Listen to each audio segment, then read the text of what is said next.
Okay, hey everybody, welcome to Born Again Gamer. Today I'm going to do something a little different. I do this from time to time. I'm going to review a product today. So I want to jump right in here. Today we're going to be taking a look at the Xenyx, the Behringer Xenyx is how I would pronounce it. Q1002 or 1002 USB mixer board. Premium 10 input 2 bus mixer with Xenyx mic preamps and compressors, British EQs, and USB audio interface.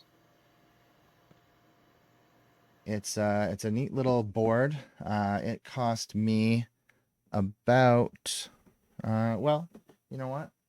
Let's not guess. Let's just pull up my Amazon account here and take a look at the order, and I'll tell you how much it cost me.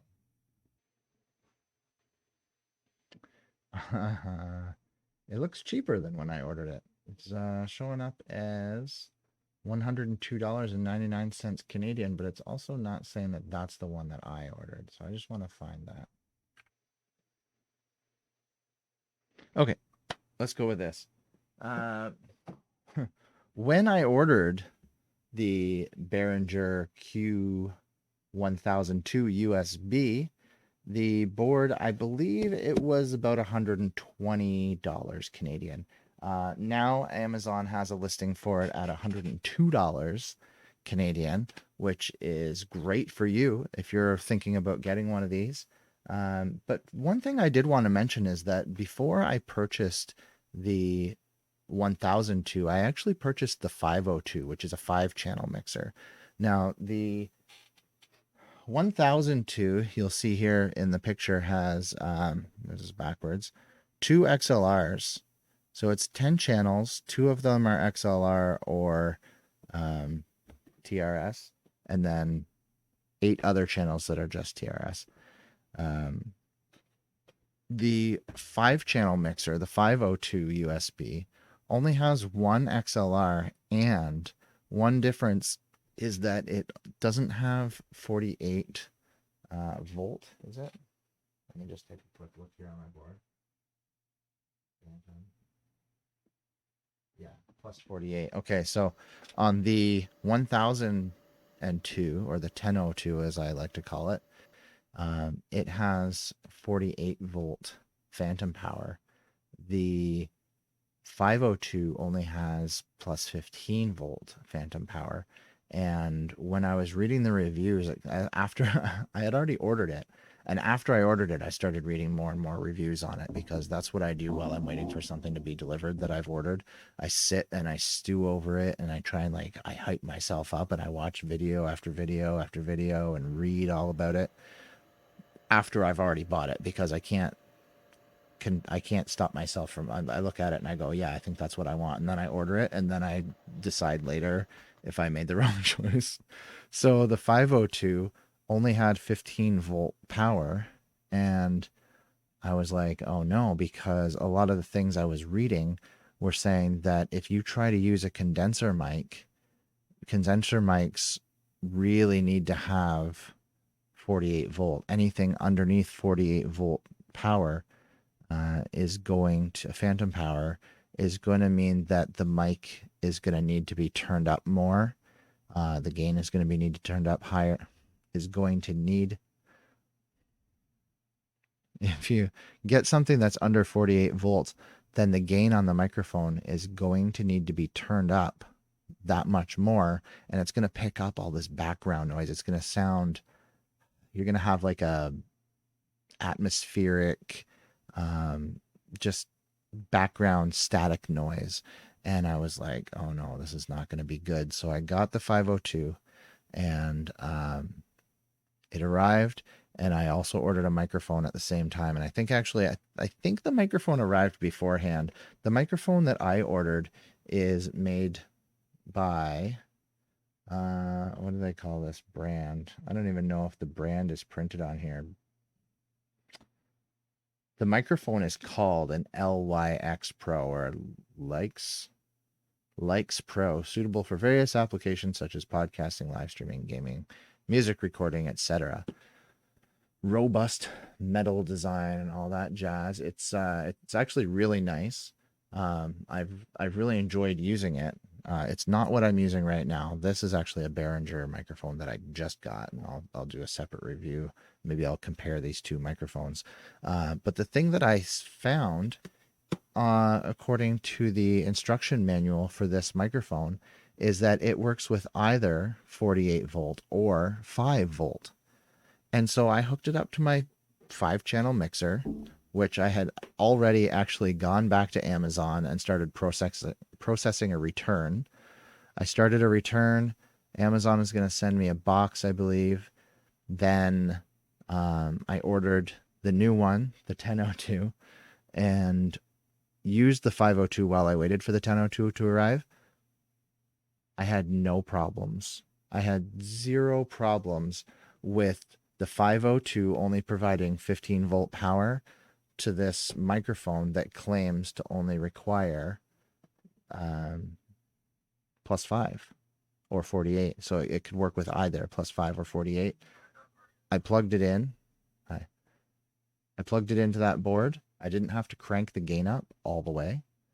I didn't hear this background atmospheric staticky kind of sound that I saw in other videos. I did watch some videos, and some people tried out with the Behringer board. They tried a Behringer microphone that looks a lot like this one.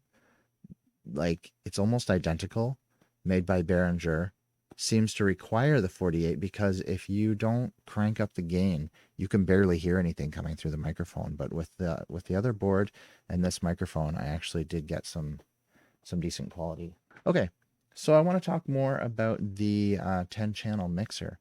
I'm really liking a few different things with this board.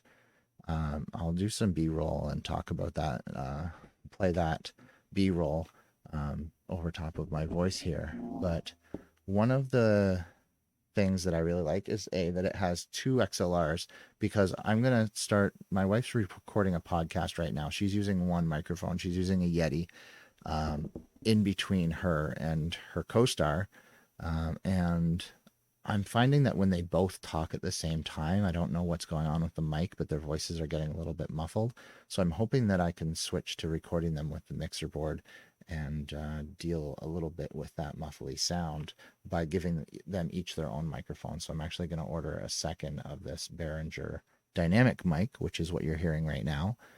And I'm going to hook them both up with their own microphone. So that's the one thing over the 502 that I really like about this one, is that it has a second XLR so that I can hook up another microphone. Not that you need XLR for microphone, because you can get an XLR to 1/4-inch converter cable and just plug that in. But I like the XLR cable for the noise factor and stuff like that, and being able to provide phantom power for my condenser mic.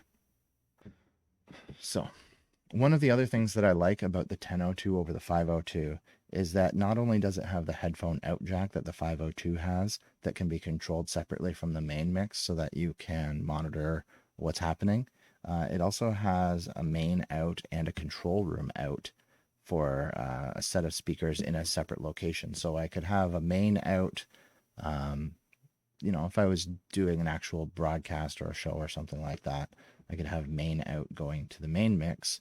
I could also have a control room out in a separate room or off to the side where I could have a speaker, like a monitor for myself or a monitor for the performer. I may use the control room out to hook up like a speaker monitor for the girls while they're doing their podcast so that they can hear themselves. The other things about this one is that it does have the 48 volt phantom power. So if I were ever to pick up a microphone that really requires that plus 48, then I'll have that at my disposal to use. Another thing that I've done actually is I picked up some decent audio cables. Actually, I shouldn't say decent. I ordered some like Amazon, just cheap TRS cables. They do say that they are balanced. So hopefully that provides me with a little bit of noise reduction.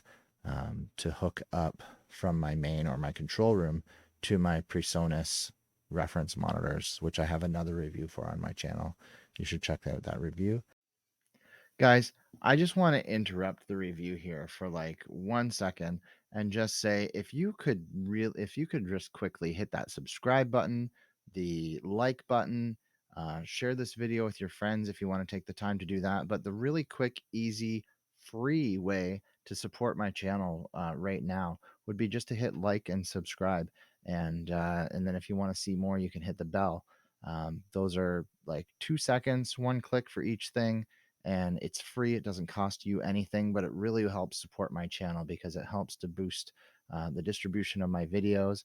And the more followers and subscribers I have on YouTube, the more likely I am to be able to approach manufacturers of different products and say, hey, could I get something that I can review to make more content for you guys? So I'd really love that if you would just subscribe and follow or like or share any of those awesome free things that you can do for me.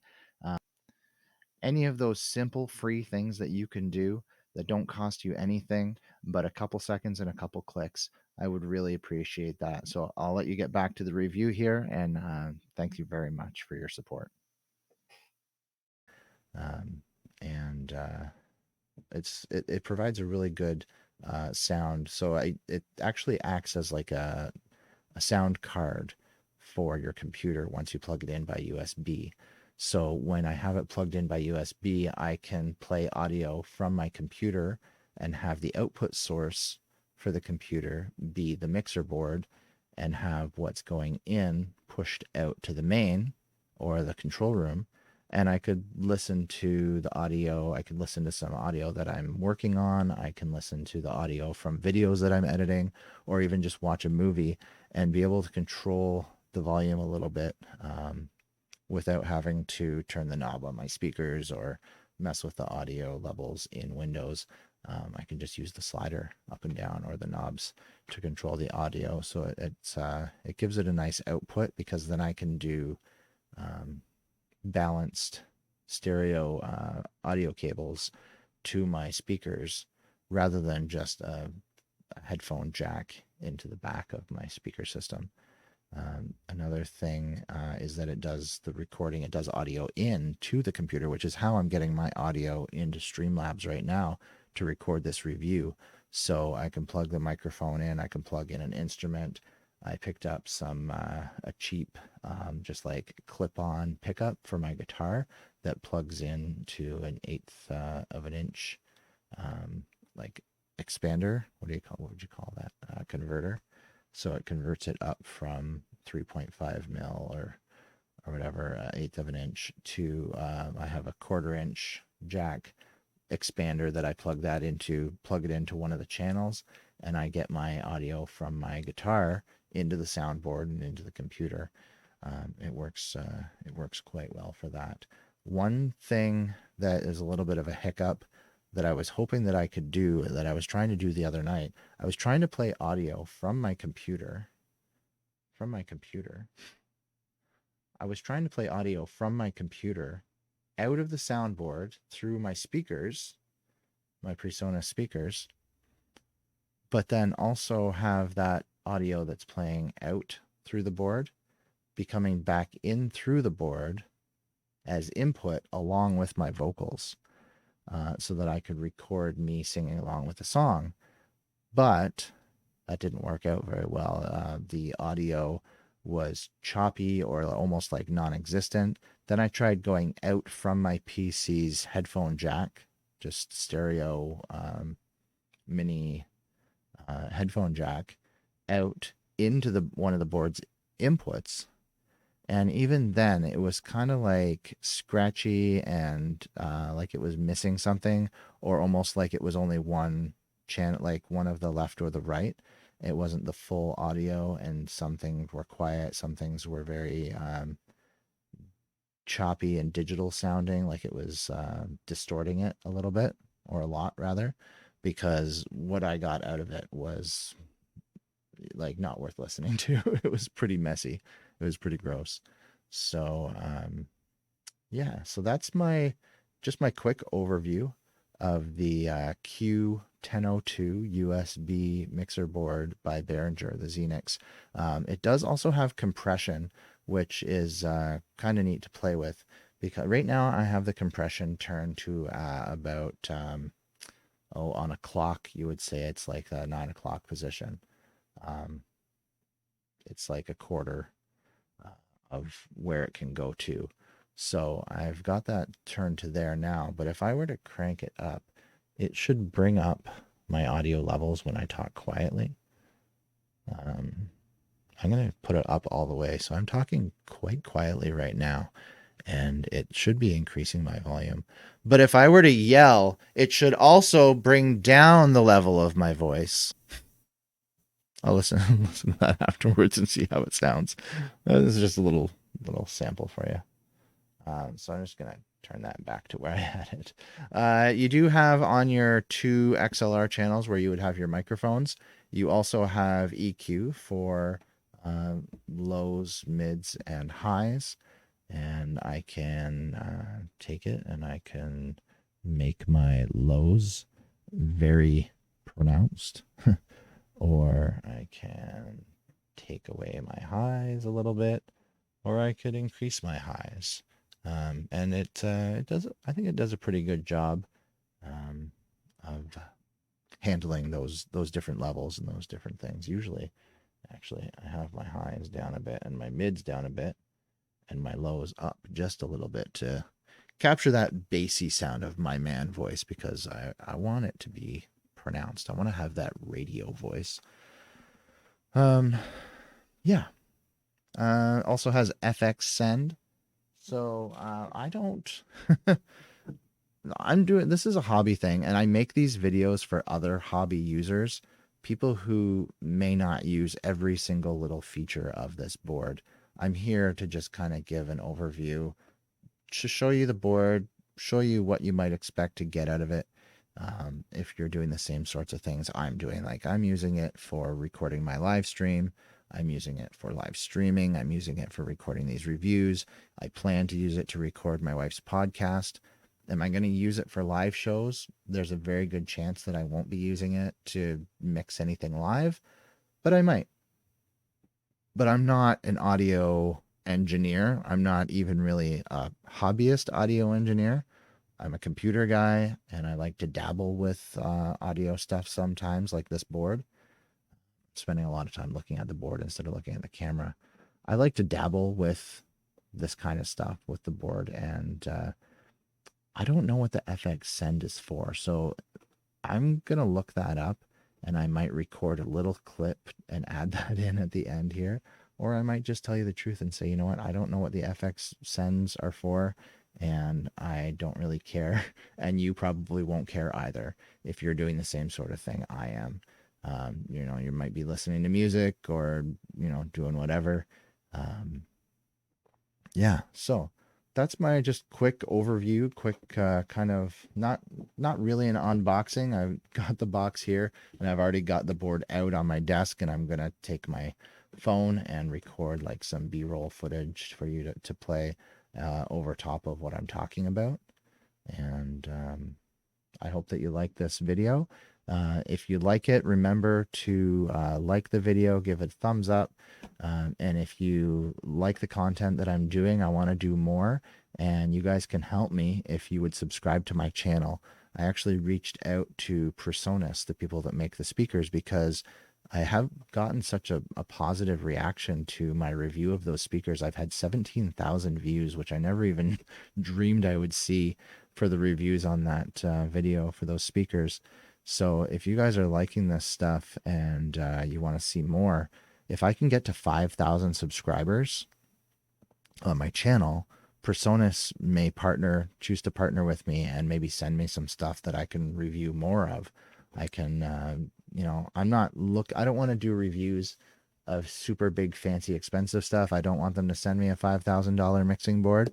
I'd rather that they send me their $99 microphone or their, 3-channel mixer board that's whatever price. By the way, I should have mentioned that the 502, the Q502 by Behringer, 502 USB, is currently sitting at like $69 on Amazon, which is, if you're not looking to do as much as I'm doing and you just want to kind of get started and dabble with it, 69 bucks is, I wouldn't say throwaway money. If you're on a budget, it's still a decent chunk of change, but it's not bank breaking, which is where I was at when I wanted to pick up the board. I was like, I want something that I can play with. I want to get into trying to use a board to mix my stuff, and I don't have a ton of money. $69 was like the perfect price point. Then when I saw how much more I could get out of the 1002, then I had a decision to make, and I just talked with my wife and made it some, had some discussion about whether it would be a valuable investment. And I would say that it has been for me at $120. And now you can even get it for even lower. For $102, you could have yourself the 502 USB. So yeah, that you, if you're looking to get one of these, you've got a decision to make whether you want the 502 with the lower voltage phantom power and the one XLR versus the 1002 with the two XLRs and the 48 volt phantom power. So just a couple of things really quick that I forgot to mention during the video. On this board, there are some toggle switches for the USB audio. So when you have your USB audio coming out from your computer to the soundboard, using it to play audio out of the mains, you need to click down these buttons for either sending your USB to your phone's control room output. So that's your headphones or your control room outputs in one switch. And then there's a separate toggle for the main, and that will determine whether you use the dial for the control room headphones volume or the one main slider for the mains volume. And as well, the second thing I wanted to mention is that the phantom power is on both. It's not an independent switch for each channel. So channels 1 and 2, where you have your two mics that support phantom power, when you push that button down, phantom power goes to both at the same time. Doing a little bit of reading beforehand, um, there was some mention of the fact that like TV studios have phantom power on all of their XLR plugs in their walls and on their stages, constant. So it's not really a worry if you're using a dynamic mic versus a condenser. But then there was some other talk that maybe something like a ribbon mic might get overpowered and could be damaged by phantom power. So what you probably want to do is just read the manual from your microphone manufacturer and see if it says not to use phantom power on your mic, and then just turn it off before you plug it into the board and leave it off. If you come to a situation where you need to use a condenser mic and a mic that doesn't support phantom, then you might have to figure something else out there, because this board doesn't have individual phantom power for each channel. It's one button for phantom power on both channels. All right, thank you. A few extra outputs and stuff like that. Anyway, I hope that you like this. Like I said, please like and subscribe and share the video with your friends. If I can get to 5,000 subscribers on my YouTube page, then I'm hoping that Personas will partner with me and maybe send me some more things to review, because I'd love to get into doing a few more reviews of things like this and trying out new stuff and giving my honest opinion as just kind of like a geek, a hobbyist, an amateur podcaster or reviewer, so that people like you out there who also may be amateurs or hobbyists or just looking to do stuff on a budget. Not everybody has a big budget. Some people save up for 5 years to buy a board that costs $100 because they've got other stuff going on. They've got 4 kids. Oh, that's me, right? So I want to give you guys stuff that you can use to base your opinion on, because there's not always a lot of stuff out there about these little boards, these cheap budget boards. I think sometimes the reviewers think, oh, it's not worth my time to look into that, to review that, and spend my time making a review, because the people that I'm going to cater to are the people that want the more expensive stuff. I want to do reviews on the cooler stuff. It has more features and all this sort of thing. So I hope that you like this. I hope that it's helpful to you. And I hope that you're blessed. And thanks for watching, and we'll see you later. Bye-bye.